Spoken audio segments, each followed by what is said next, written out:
All right, guys, I haven't put a video out in a really long time, 2 weeks or so, and your boy has gotten a little burnt out of this whole social media thing, especially coming back from vacation in Thailand where I was out there for a month and posting as much content as I could throughout the entire trip. It literally got to me. So I came back and was just completely burnt out from golf, from content, from all of the above. So I kind of quietly just took a little bit of a break and just, not really stressing about trying to put out content or anything like that, and just waiting until I got the bug again, which on all honesty, I still don't really feel like I got the bug, and it's just kind of forcing myself to come on here and to try to get myself back into a groove again.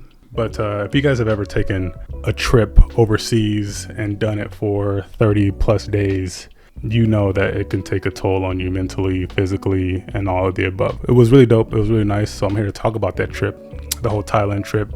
So like I said, we was out there for 30 days and I ended up playing golf 15 times out of the 30 days. Now, when we were booking the trip and we were kind of mapping out all the golf courses we wanted to go to, and I looked down, and at the end of all the planning, 15 golf courses, or golf rounds, I should say, within a 30-day period. And I was thinking to myself, it's like, yo, this is dope. Who wouldn't want to golf this much in a short amount of time overseas and playing all these different dope ass courses? So I would say now that I've completed it and did all the things that I did, I wouldn't necessarily recommend it, and I probably would never do that again. Golfing 15 times in a 30-day stretch is a lot. It takes a toll on your body, especially when you're traveling overseas and you're traveling throughout the country that you're in. Because like I said, we flew to Thailand, and within Thailand we flew down south, we flew up north, we flew to Bangkok. So we took about like 3 or 4 different flights throughout the entire trip, going from golf course to golf course and trying to see as many dope golf courses as I possibly could.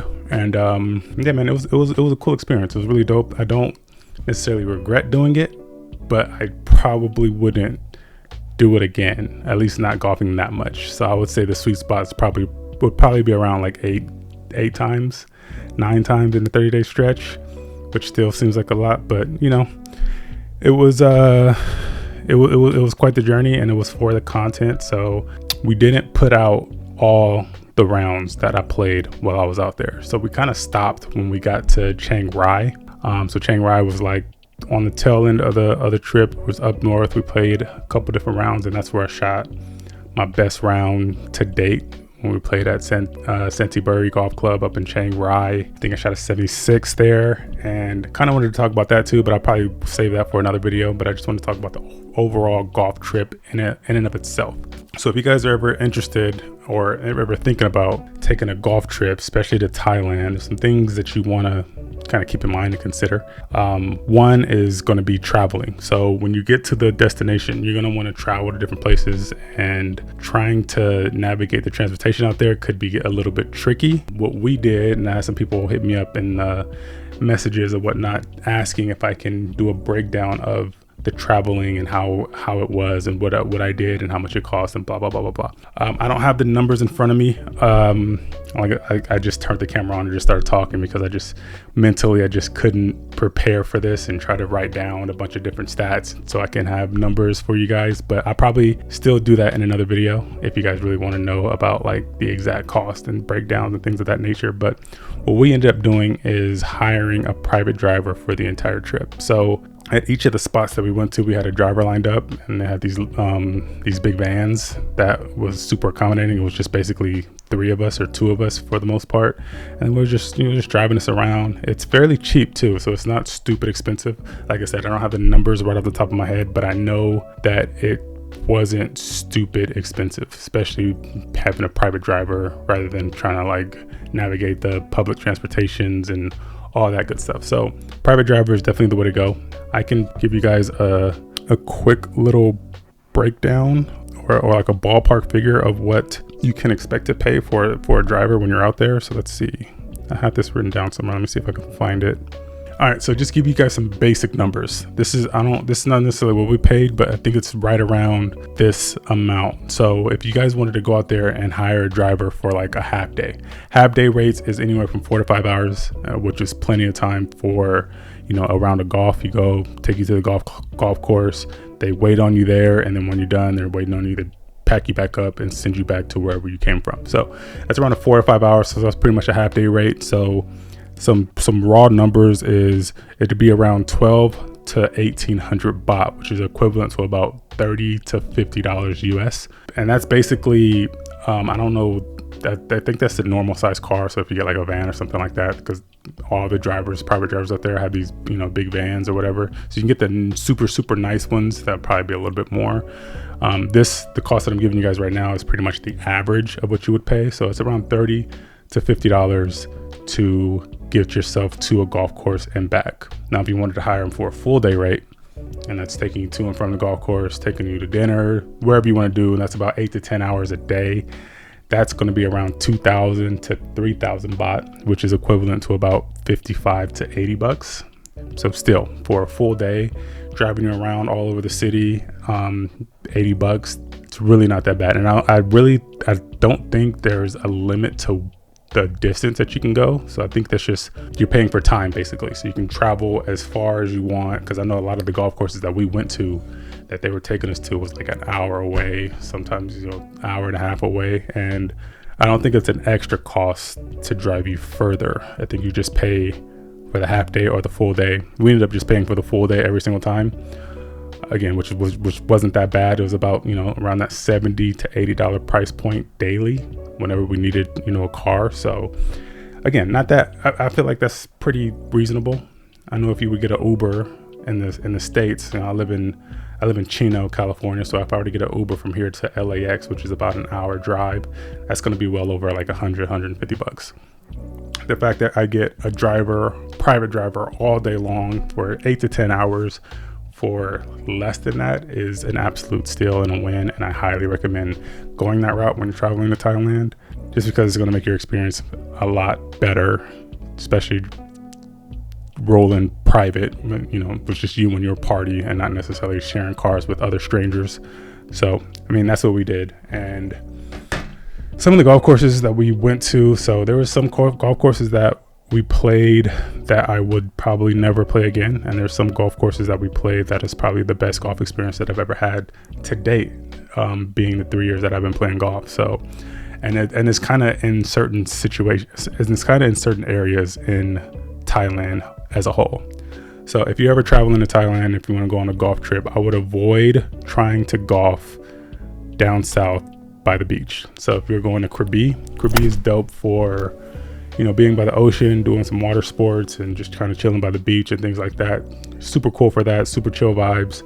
But if you want to golf down there, not the greatest experience. But however, if you go over to Phuket, which is about 2 to 3 hours, 4 hours driving further distance, it's still along the beachy areas, but they do have a few golf courses around that area that's pretty nice. One of my favorites is Red Mountain that we played 2 years ago. We didn't get to play it on this particular trip because we didn't go to Phuket. We just hung out in Krabi. So yeah, the two courses that we played in Krabi was Hula Hula and Pakisai.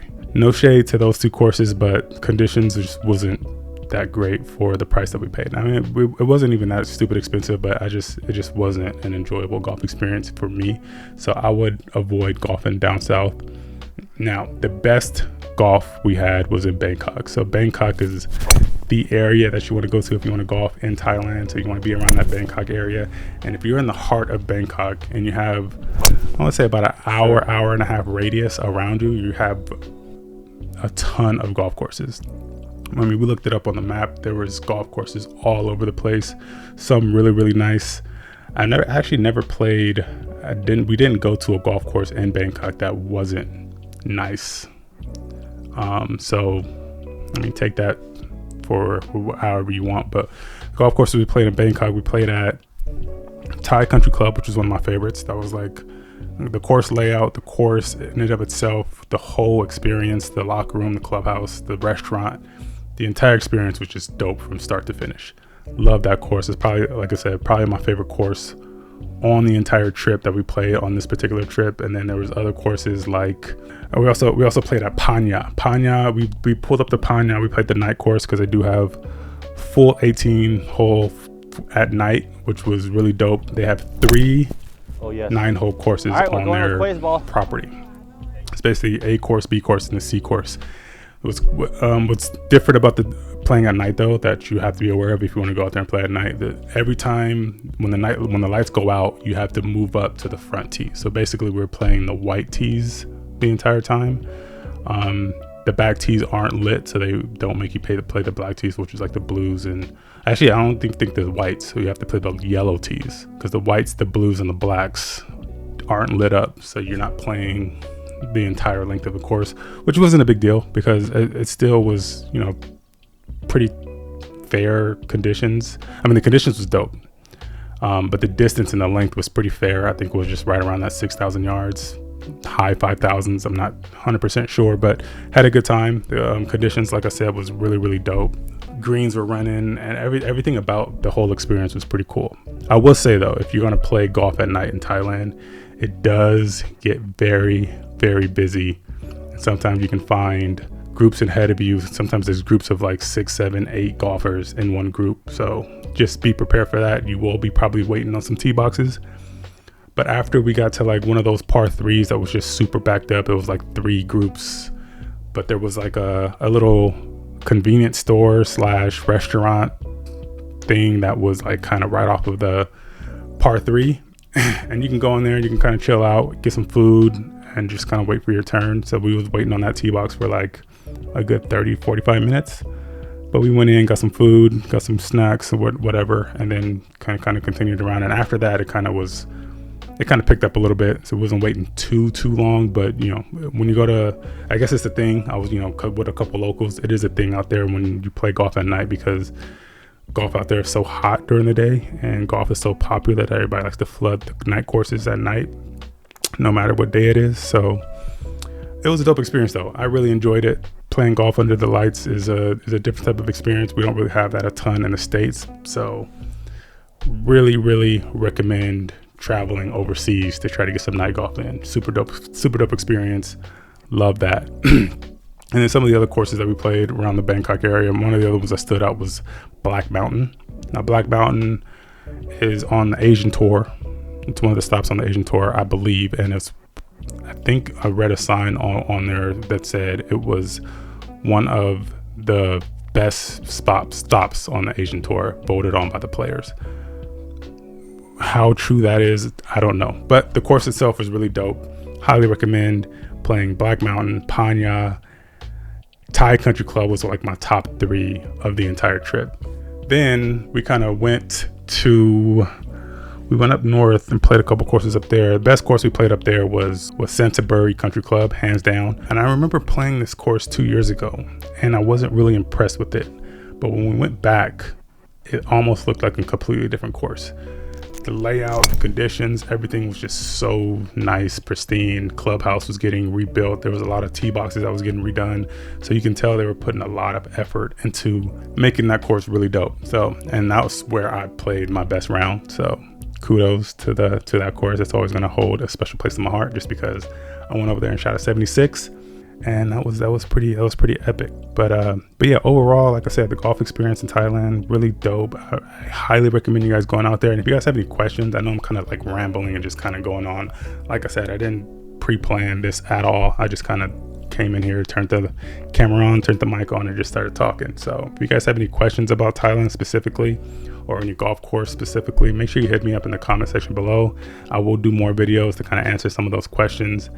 And I will kind of come back on here and talk a little bit more about it as I start to, you know, get the bug to make content more and things of that nature. Because I know there's a lot of stuff to cover when it comes to golfing overseas in Thailand, what to look out for, what to do, and things of that nature. So yeah, like I said, make sure you guys hit me up with some questions in the comment section below, and give me some questions to answer on some future videos. And yeah, man, and I do have a little bit of announcement to make for this channel. I'm not ready to make the announcement yet, but I am thinking of doing something to switch up the content a little bit. So it's just a thought right now. Probably will announce something in the near future as I start to, like, you know, try to navigate the logistics of it and everything. But there's gonna be a little bit of a switch up on the content with this channel, just because it's, as you know, it's just becoming more and more tough to put content out on a consistent basis. So got something in the works. I'm gonna bring that to you guys real soon. Probably some of you guys probably would want to partake in something that I'm doing. Hopefully, because if I can get people on board, that would make it more exciting for the stuff I got planned moving forward. So I'll announce that sometime shortly. But yeah, man, I want to get on here and do more of these little talking head videos and just kind of get on here and just start talking about different things within the golf space. As I start to learn more and more about golf, I want to come on here and bring up topics and just be a way to get more content out as I not golfing as much anymore, just because of jobs, and I got to get back to work and make some more money because I lost a ton of it while I was out in Thailand. Also too, your boy got engaged while I was out there. A little bit of a highlight, I guess, but me and the girlfriend been together for a while now. Now she's my ex-girlfriend, but we got engaged while we were out there, which was really cool. And yeah, man, just a really dope trip overall. So I feel like I've been talking forever, and I want to go get some water. So like I said, man, put you guys some questions in the comment section below. Give me something to answer. Give me some questions to answer. And yeah, stay tuned, and catch you guys in the next video. Peace.